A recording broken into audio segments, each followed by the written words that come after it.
Hello. So today we'll be talking about the Punisher, but more importantly, we'll be talking about the usage of wedge issues in fandoms in order to destroy these fandoms and to cause resentment. And that's basically what I want to talk about here. The Punisher is just going to be a case study in that. So what is going on? So on February the 20th, 2022, comic book artist Erik Larsen, who is pretty famous for some of his work on Marvel, but more famous for some of the stuff he's done at Image, such as his long-running Savage Dragon series, decided that he was going to chime in on what to do about the Punisher's logo. So Marvel Comics has been an issue about the Punisher's logo popping up in places that they don't want it. In the military and the police force, there have been various people that have adopted the Punisher logo as a part of their identity. And so Marvel Comics have been arguing about what to do. First thing they've done is they've changed the Punisher's logo to get rid of the iconic skull logo of the Punisher. But that wasn't it. Even after they changed it, people decided that that's not enough. So writer Jerry Conway, he was the creator of the Punisher. He says, well, we need to make the Punisher black. Because if you make him black, all the racists will hate him. And then comic book artist Erik Larsen added, let's make the Punisher gay. So it says, quote, instead of changing Punisher's chest emblem, they should just have Frank realize that he's gay. And the beauty of it is that it wouldn't alter the comics at all. He'd still be dressing in leather, ignoring the ladies, and hanging out in bars with other sweaty dudes. And then the Punisher's skull will take on a whole new meaning. And it would just kill the dudes who brandish it. They're such a homophobic lot. Seriously, if you read Punisher comics, which exist, nothing changes. You can read comics that are in print and it all works. Man, he keeps his van tidy. Weird how he hasn't hooked up with any lady in 50 years. It all fits. So what we see here is that the concept of diversity is really just weaponizing race and gender against other people, breaking up the unity of that fandom. A lot of the people who are utilizing the Punisher logo probably don't even know that it comes from a comic book, and other people just don't care. It's just a cool logo. But to see people say that the best way to get people to stop doing it is to make them hate the character is very, very bizarre. For starters, there's a lot of things wrong with this. Number one, they're ascribing things to these people without knowing them. Just large swaths of people saying that they're all racists and homophobes, which is not necessarily true. There's going to be a certain number of those people who are all going to be gay. There's going to be a certain number of those people who are going to be black or Hispanic or Asian or otherwise, Jewish or otherwise. So that alone is ridiculous. Two, utilizing black people, gays, Hispanics, Jews, or whatever as a wedge issue based off stereotypes is more offensive than anything else. Most black people, when they read comic books, they're not reading comic books for representation. They're reading it for entertainment. They watch movies and TV shows for entertainment. Yes, they kind of want to be entertained by people who look like them to a degree, but they also are looking at this generally for entertainment. Black people have watched black movies. They watch white movies. White people watch black movies. They watch white movies. They watch Asian movies. We all watch the same stuff in the United States. The United States is a cultural melting pot. There is no people who don't watch black movies, right? Because there is no famous black person who became famous without having any white people like them. There's just no way. Eddie Murphy and Richard Pryor and all these kinds of people, white people love those guys. So the fact that they're black is irrelevant and has been for a really long time. Going way, way back. It goes back as far as you want to go. Even black firebrands, people who were Booker T. Washington, who stood up for racial relations in the United States, Frederick Douglass, all of these people were supported by white people. The idea that the country is somehow full of crazy racists who hate black people is like, no. There was a lot of white people who agreed with the creation of historically black colleges and funded them with their own money. not the government's money, with their own money. Booker T. Washington used to go to do speeches to gain money to put towards his school. He also used to go to white patronages and say, hey, why don't you give us some money for our school? And they would do so of their own volition without the government forcing it. They used to do it on their own. This stuff has been going on for years. The argument that white people don't want black people to have anything is absolutely stupid and ridiculous. What does happen, however, is double standards cause resentment. This is something I got from economist Walter E. Williams. He's talked about in the military, a large number of the sexual harassment complaints isn't men hitting on women. What it is men being disgusted that women are allowed in the military when they cannot meet the same standards as the men. They're angry that the women get special privileges. It's the very same thing that happens today. A lot of the resentment on college campuses towards feminists, towards the Black Lives Matter types, is all because they get special privileges. Special privileges equal resentment. It's the exact same thing in comic books and media and certain things like this. When you see that we're going to get rid of Thor and replace him with a woman who doesn't have to earn her power, she can just pick up the hammer and she is Thor. People are going to look at that and say, this is bullshit. Resentment. Star Wars. The Star Wars fandom cracked and started to bleed. When I don't know anything about Star Wars personally, but when the girl Jedi, I guess that's what isn't that what they called Jedi, who could do everything without being trained. I watched enough of these watching enough of these YouTube channels to kind of be able to follow it. She didn't have to have the same kind of story that the male Jedi did. They gave her a special privilege of being able to do everything almost immediately without having to work for it. Captain Marvel, I didn't watch Captain Marvel personally, but again, I know enough people who watched the movie who said Captain Marvel, the movie was all about her finding her inner power. While other male movies are about acquiring power or learning how to control your power or whatever the case may be, going against an oppressive force and all this kind of stuff. That sort of mentality does wear people down. It does cause a problem.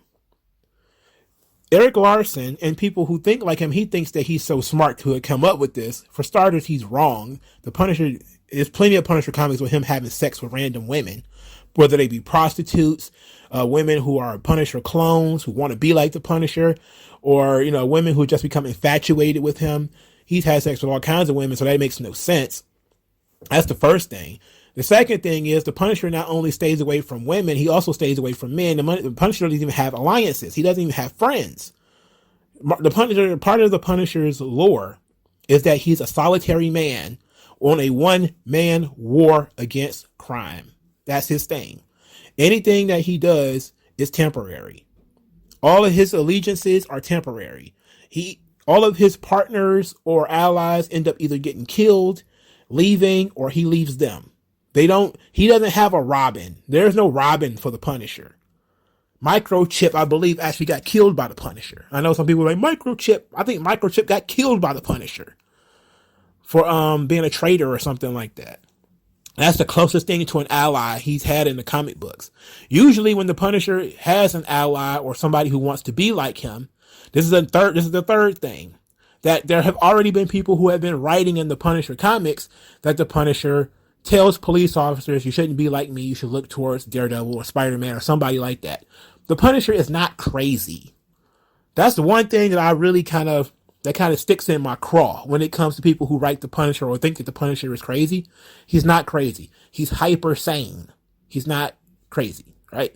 All that PTSD and all that bullshit they dumped in the Daredevil TV show and the Punisher TV show, that's bullshit. He doesn't have PTSD from being in the war or from watching his family die. The Punisher has blunted emotions because he's seen some of the worst stuff that has already occurred. So he doesn't have the same emotional outbursts as most other people do. But he handles situations in a hyper sane way. In other words, Daredevil, Spider-Man, they have to find some way that no matter how many people the Green Goblin kills, Spider-Man has to maintain that he cannot kill the Green Goblin. Yes, in the comics, he's wanted to kill the Green Goblin. And yes, in the comics, the Green Goblin has died. But Spider-Man never goes out with the intent to kill the Green Goblin. In other words, he creates a cycle. Batman does the same thing. This is infinite when it comes to Batman. That you arrest them, you take them down, they go to trial, they follow the legal procedure, they go to prison, they end up getting out, breaking out, escaping, whatever, and then they go right back to doing it. The Punisher nips that in the bud by just putting a bullet in their head. Because his way is the most logical way of dealing with it, and if he existed in the real world, that's how he would deal with it, and that's how most people in the real world would want to deal with it. If somebody goes out and murders a bunch of people, put a bullet in them and be done with it, right? Even in the old days, there was a very prolific criminal. His name was John Dillinger. John Dillinger was a bank robber. They made a movie called Public Enemies about John Dillinger. John Dillinger was arrested. He is the reason why we have the FBI. So fuck John Dillinger. Anyway, John Dillinger had created this incredible situation where he would rob banks right on the state borders. So he would rob a bank and then hop in his car and drive across state lines. Because there was no interstate police, if he drove from one state to another, the state could not follow him into that state and arrest him. So he would rob banks right on a state line and then zoop right into another state. And he would get arrested. They would take pictures. He'd take pictures with the police, and then he'd find some way to escape and he'd get out. But as soon as they created the FBI, they caught him and they fucking killed him. They bop, bop, bop, right, shot him in the back and then put his body on display. Because the only way to stop him was to fucking kill him. And so they did. And there's a lot of people who still have that mentality in their minds in modern day. The only way to stop people who are flaunting the law, who are repeatedly violating other people, repeatedly doing harm to others, is to kill them. And it's a very rational thing to do. We have to find it within ourselves, say, hey, there's a legal system, yada, yada, yada. But most people say, look, this guy's a murderer, he's a rapist, he's a child molester, kill him. And the Punisher does it. Boom. That's why he becomes the favorite superhero of certain people. Because he doesn't play these games that Spider-Man and Daredevil plays. He doesn't play these games that Batman plays. You know, Batman wants to scare people, but he doesn't want to go to the next level. You know, the Punisher is willing to go to the next level. He's willing to go as far as it takes. The Punisher will torture you. He will rip off your fingernails. You know, he will do whatever it takes. And to a degree, in a society where, especially when the Punisher was created, was filled with crime and a disaster, just disaster with the gangs and the mafia and all that kind of stuff. It was a power fantasy to those people that we don't want to rehabilitate thugs and criminals. We want to kill them. It's okay to have the Punisher. It's okay to have Spider-Man. You can have both. That's like it's okay to have Superman movies and to have Dirty Harry. You know, the Punisher exists in the same vein as all the old westerns where the sheriff comes into the town and goes against the outlaws and bang, bang, bang, shoots them all dead. He exists in that same reality, just in a more modern world. A lot of the people who write the Punisher as being an absolute psycho, they don't really get the core of the character. Is that Frank Castle chooses to deal with problems that everybody understands as a problem in a far more harsh way than most other people would like. That's the thing. And a lot of police officers wish they could do that. That's the thing that makes the Punisher so interesting to the police and to the military. These are people who see some of the worst individuals in the world. I mean, it just is what it is. Do I think that it's a great idea for the police officers to say, man, I wish I could just shoot that fucking guy? No, but I can understand the frustration of the police officer who goes through all the trouble of arresting this guy, putting together all of the evidence, and then the guy slips away through some procedural mumbo jumbo. And he's like, I wish I could have just fucking shot him and be done with it. I can understand that frustration. I can understand the frustration of a guy in the military who is maybe dealing with people throwing bricks at him all the time, throwing rocks at him all the time, you know, lying to him, leading them into traps. I've read plenty of books on guys in the military who were led into traps, especially in Afghanistan or Iraq. They've been dealing with people who actually actively help terrorist organizations, and maybe they say to themselves, "Hey, man, I wish I could just fucking kill this guy." I get it. I get that sometimes people have that mentality. It's a fantasy. As long as they don't actually fucking do it, I don't care about their fantasies. The Punisher exists in that reality. But, so there's nothing, in a sense, that you can really do to the Punisher outside of making him a crazy lunatic psycho who kills innocent people, which he's not going to do. That's well without abound the character's morality. He is a moral character. People think that he's amoral. He's not. He's hyper-moral. All right? So, outside of you can't make the Punisher anything that people will dislike without him molesting a child or killing somebody that he shouldn't kill. And then when he actually does hurt somebody that he shouldn't hurt, he actually feels bad for it. That's the one time he kind of feels those emotions. He's like, oh man, that was a mistake. You know, I can't make these mistakes. I can't do this. Those comic books exist too, where the Punisher shoots and he hits somebody, or somebody gets killed in a situation where he was involved. He feels guilty about it. He feels bad about it. It's well within the character to still have emotions. He doesn't shrug off that kind of stuff. So what we end up having here is people who don't understand the character. Somebody like Eric Larson, who doesn't understand the character, who wants to come in and change the character fundamentally, thinking that's going to affect how people like the character. You know, the Punisher can still be the Punisher and shoot people and be black, shoot people and be gay. For starters, I don't mind if the Punisher was black. Who cares? If the Punisher is gay, who cares? You know, we don't read Punisher stories for the fucking romance anyway. And there is no romance because the Punisher is not falling in love with anybody. Everything the Punisher does is for a specific purpose. Every girlfriend he's had in the comics is usually for the purpose of, and it's almost James Bond in a way, where she exists as a love interest for the duration of that story, and then that's it. She usually dies or he leaves her, one or the other. She's not a long-term girlfriend. It's just not going to happen. The man considers himself still to be married. But it says a lot that these people come from the outside of your fandom and try to destroy it. There's a concept called bowling alone.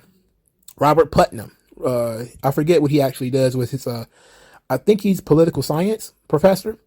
He has been doing spent years on researching the fall of social institutions, churches, bowling leagues, fraternities, sororities, etc. And he wrote a classic book called Bowling Alone. And I actually have it on my shelf right here. And what he found is that over the years, you started to see a lot of people leave these social institutions, church included. And he was trying to figure out why. Why were people leaving these social institutions? And part of it was television. You know, you can get entertainment at home. You know, the more individual entertainment becomes, the less reason for you to get together in groups. You know, like my dad used to love boxing. He used to have, boxing. We used to go to people's houses to do boxing. I'm a big wrestling fan. I used to go to my friend's house and we all put in to watch WrestleMania or something like that. One person orders it. Everybody comes over, brings their own food, or they have pizza or whatever. That's how we do it. But now that you have WrestleMania in your pocket on your phone, there's no real reason for people to get together anymore. But one of the things that economist Walter E. Williams noticed is that when you have double standards, you get resentment, right? And this is something Putnam doesn't really look into, is how much impact that government or social policy has on the dilution of these social institutions. You know, for instance, I believe Yale, it might have been Harvard, but I believe it was Yale, that actually forced fraternities to accept girls, right? They forced sororities to accept boys. The focus was on getting fraternities to accept girls. That was the focus. The reason why they wanted to do that was because they claimed that fraternities were dens of rape and sexual harassment, and that girls being invited into these organizations would force them to change their ways. Of course, it's on its face, it sounds stupid. If you think all the boys are plotting on how to rape girls, why would you send a girl in there? I mean, whatever. But that was the plan. The plan was for a higher authority to forcefully integrate this organization. And what ended up happening is ended up breaking it up.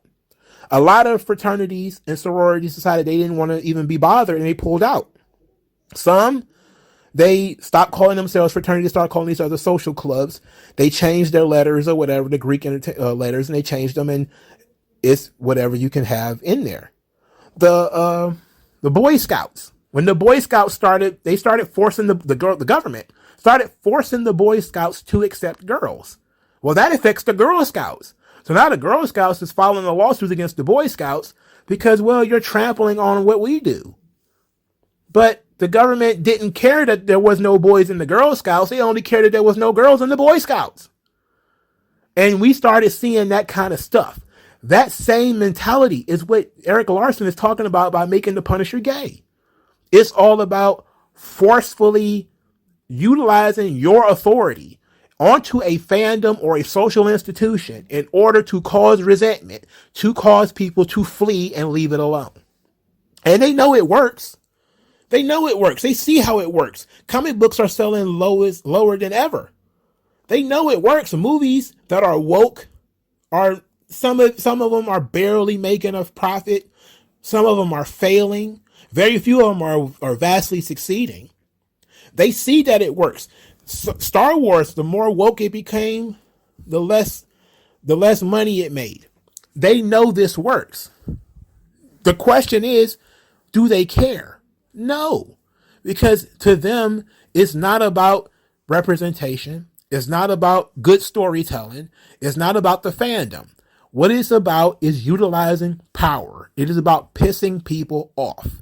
They do things to upset you, and for no other reason than it gives them joy to piss you off, to isolate you so that you can be either forcefully pushed into their propaganda and indoctrinated into their clique, or actively turn against them. There is no neutral when diversity comes along. There is no, I don't care. There is none. Because once they come for your fandom, like they came for World of Warcraft, like they came for Magic the Gathering, they eventually come for pro wrestling, which they already have, football, whatever. Once they come for it, there is no sitting on the bench. If you really are a fan of that organization or of that institution, whether it be comic books, video games, sports, or whatever, once the diversity push starts, you're going to fall one way or the other. And once that culture war begins, there's a lot of money to be made for certain people in that culture war. Because it's now time for people to make money off of something they had no really involvement in. And this brings us almost 100% to Anita Sarkeesian and all the Gamergate stuff. Anita Sarkeesian was not a gamer, right? She didn't care about video games. Video games were a unit of measurement for her political thing that she was doing in college or whatever. That's what it existed for. So when she came in and forced feminism into it, she was able to rake in probably millions of dollars and no doubt affect millions of dollars in business, probably billions of dollars in business. And all of the people who forcefully reduced the breasts of video game characters, changed video game characters from male to female, from black to white, or from white to black, from gay to straight, from straight to gay, all that kind of stuff, probably millions and millions and billions of dollars wasted and or affected by Anita Sarkeesian alone, making speeches and doing videos that nobody fucking watched, but a bunch of other people reacted to it and were able to say, that guy's a sexist, that guy's a sexist, that guy's a racist, that guy's a racist, that guy's a homophobe, that guy's a homophobe. And there's a whole new cottage industry over it. There's new diversity officers, political commissars all over these organizations now. Thank you for overreacting. That's the reason these things exist. The novel industry, American publishing, they have what's called sensitivity readers now. If you write a book and you submit it to a big box, Simon and Schuster, they're going to send it to a sensitivity reader. And if you're a white person who wrote a book about black people and they read that book and they say, oh, you use the N word, or I don't like this negative stereotype of black people, we're not publishing your book. The political commissars, the people who don't know anything but get to profit off of it, it's open season for them. And it's all operating off the same concept of utilizing wedge issues in the fandom. These people exist for that purpose. They don't care about diversity. They care about amassing and utilizing power. And the more power that they can gain, the more power they can use, the more they can ruin your life and ruin your experiences and turn you into their enemy. And then eventually eliminate you in one way or the other. To them, it's just a game of chess, you know? And you're a pawn moving one space forward. They're a queen moving 3 spaces forward. You know? Eventually, they're going to take you off the board. But what can you really do? Your power is in not giving these people money. I don't buy Marvel comics anymore. I don't care what they do with the Punisher. Eventually, they'll probably get to the point where they won't publish Punisher comics anymore. Either they're going to kill a character off, make them one-leg Singaporean or whatever at the bottom of the sea or whatever the hell. But I'll still have all of the Punisher comics that I wanted to read. I've got them. Hopefully other people do too. And we won't have to deal with this stuff. But at the end of the day, there's nothing else you can do but deny them your dollar. That's the most you can do. They'll find another way to monetize the property, because once they turn the Punisher black and gay with 1 leg or 1 arm and 6 fingers or whatever the hell else they want to do, they'll just make a movie or TV show and then some ducks will go and watch it. That's what they did to Hawkeye. That's what they did to the Eternals. They go and they change a bunch of characters.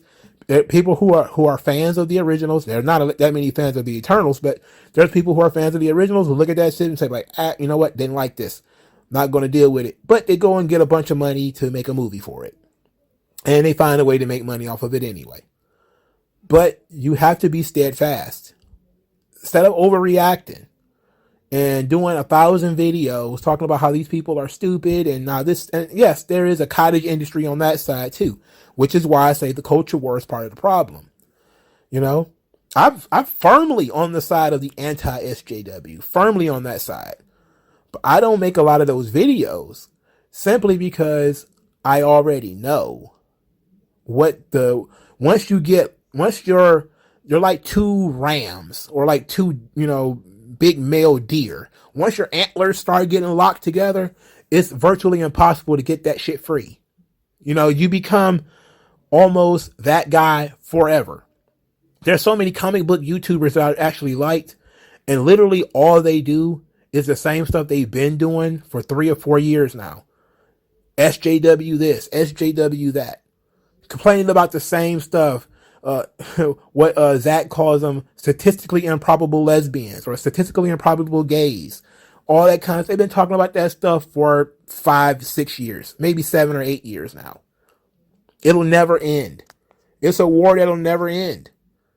And you'll be doing this forever. And I don't want that to be my YouTube channel. It's for me to be arguing the merits of SJWism forever. My purpose in doing this video is to show people who are black, gay, Jewish, whatever, that there are a large section, it's far more people than are willing to admit it, that see you as nothing but utility. They see you as something they can use. If you're black, they will use you against the other white people they don't like. Those people are usually called Republicans. Or they're from the South or the Midwest or something like that. If you're gay, they're just going to use you against the homophobic straights, whatever that means. If you're a woman, they're just going to use you against men. That's what you exist for. It's not diversity for the sake of diversity or because people should. or it's morally correct or any other crap that they may say. The sole purpose of it is to utilize power. That's it.